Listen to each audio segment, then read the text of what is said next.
10 और 2022 और मेरे साथ मौजूद है नकाश भाई ने आज से कुछ टाइम पहले शाह प्रॉपर्टी बैंक विज़िट किया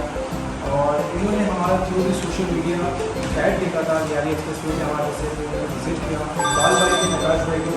तमाम डिटेल्स गाइड करने के साथ साथ जो मास्टर प्लान था जो डॉक्यूमेंट को गाइड की और उनको विज़िट भी करवाया। जब यारी एक्सप्रेस में विज़िट करवाया उसके बाद जो है नकाश भाई ने जो है हमसे कुछ 5 से 6 प्लॉट्स परचेज़ किए और परचेज़ करने के साथ जो उसके लीगल प्रोसेस था ट्रांसफ़र डॉक्यूमेंट्स वो भी हमसे नीचे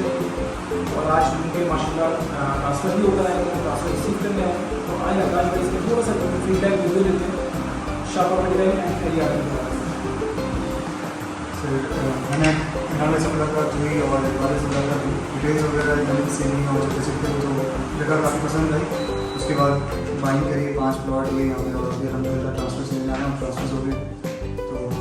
शाह प्रॉपर्टी बैंक इमरान भाई और इकबाल भाई के खुसूस बहुत ज़्यादा मशहूर हो कि इन्होंने अच्छी सर्विस प्रोवाइड की और इंशाल्लाह आइंदा भी के साथ अच्छी